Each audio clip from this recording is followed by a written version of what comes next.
What's up, and welcome back to Rumor Has It Official. Let's get straight into talking about Life After Lockup. This is season 2, episode 21, and the title of this episode is Close Calls. Starting off with Clint and Tracy. So Clint and Tracy have been fighting the entire night since she found out about Stephanie. Clint says that he started talking to Stephanie when Tracy got locked back up, and he adds that he only entertained her because he was mad at Tracy. Beavis and Butthead, aka Clint and Tracy, end up talking about things and making up, and Tracy says that she still feels betrayed by Clint. Moving on to Michael and Sarah. So Sarah says a week after giving birth, she's experienced severe depression. She goes to speak with a divorce attorney, and after talking to the divorce attorney, she decides to go through with filing for a divorce. The divorce attorney says that it scares her that Sarah didn't file a long time ago. Sarah says that it makes her sad that she couldn't experience what marriage feels like, but plans to give Michael the divorce papers when she goes to Michigan. Moving on to Marcelino and Brittany. So Marcelino goes over to Tito's and wants to talk to him about Giovanni, but it isn't long before things get out of hand quick.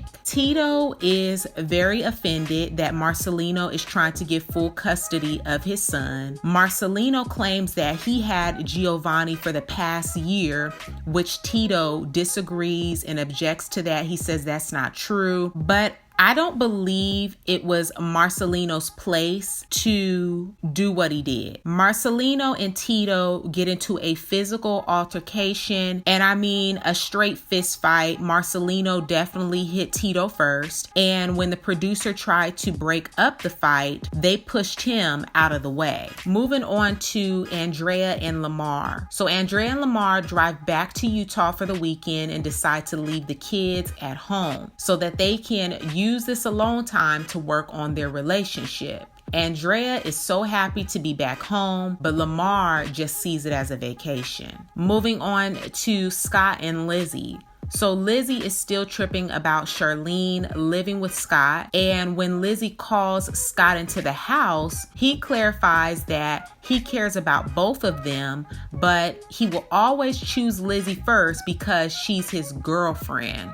I don't see how we moved to that so quickly. I didn't know they were already back claiming each other as boyfriend and girlfriend, but okay. And then Charlene, he says, is his friend, adding that she's always been there for him through the good and the bad, through it all. Charlene tells Scott the only way she'll be okay with their relationship is if Lizzie takes a drug test. Lizzie agrees only if Scott takes one too. Let's go back to Clint and Tracy. Tracy says that she needs Clint to make things up to her. Also, she wants him to delete Stephanie's number. Clint agrees to delete the number from his phone. So Tracy then wants to FaceTime Clint's mother to tell her that they're in Vegas, and they also plan on renewing their vows at a Vegas chapel. When they FaceTime his mother, she isn't happy with this news. Clint doesn't seem that happy either. Let's move on to Michael and Megan. So Megan's father still doesn't know Megan is still talking to Michael. When she tells him, he lets her know that she likes drama and that she's not being wise. Megan shrugs her shoulders. You know, this girl doesn't care. She doesn't. She really doesn't care. He's really surprised at his daughter's actions, and he's saying, you know, you come from a long line of women who have great wisdom, you know, who are better than this. So I just don't understand why you are choosing to deal with somebody who has mistreated you, continuing to pursue a relationship, someone who hasn't been honest with you. Her father FaceTimes Michael because he has some words for him. Michael can't even look at her father, and he's being very short with his answers. That's because Michael is not a man, but a little boy playing games. He tells Donnie, which is Megan's father's name, that they've both hurt each other and they are both grown. Like, are you kidding me? This is not how you talk to someone's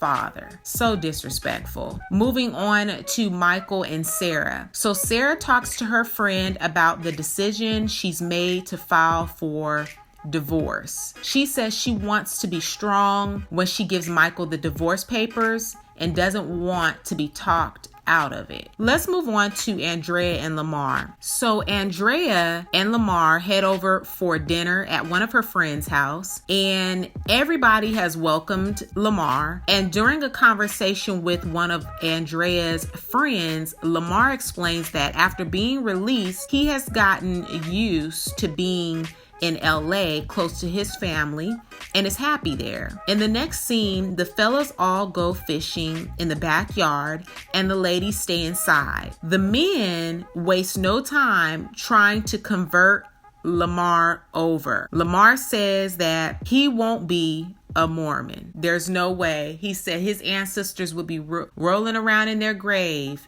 if he converted over. Let's go back to Michael and Sarah. So today is a day for Sarah to take her girls to see Michael in Michigan. She says that her main objective was for the girls to see him, but now it's serving him the divorce papers as well. Let's go back to Marcelino and Brittany. Marcelino has messed up big time. He has Tito pinned to the ground, and when he finally gets off of him, he leaves and heads back home. When he pulls up, Brittany comes outside and wants answers. She has received a series of text messages from Tito. One saying that he's calling the police and to have Giovanni home in 30 minutes. Marcelino knows that he's messed up. He's ruined any chance of them working out any form of custody of Giovanni. And I feel as though Marcelino's childhood issues are rolling over into this situation. And I feel that he had no right to do what he did, showing up to that man's home and asking for full custody, showing up to that man's home and being very disrespectful. He wasn't very direct on his concerns. It just seems more or less like it's about him, not about the child. And that's where he's messing up at, because it should always be about the child. That should be first and foremost. Giovanni was with his father while Brittany was locked up. Marcelino just came into the picture. So I don't know what has transpired within that time frame, because Marcelino's saying one thing and Tito's saying another. But I just feel that it's very disrespectful, and he has no right to come in that man's home and basically rough him up, pin him to the ground. Marcelino laid the first punch on Tito. He could have easily said, even though Tito took his things out of his pocket and was like, what you want to do, Marcelino could have still said, I just wanted to come here and talk about Giovanni, and I see that it's turned into another situation, so I'm just going to go ahead and leave. But I feel like he somewhat kind of wanted to do that. Like he wanted to put his hands on Tito, especially from jump when he first met him. I just felt like this was bound to happen. So I want to know your thoughts in the comment section down below on Life After Lockup. This is season 2, episode 21. Again, the title of this episode was Close Calls. Leave a comment down below in the comment section. Give this video a big thumbs up. Share with a friend who also loves watching Life After Lockup.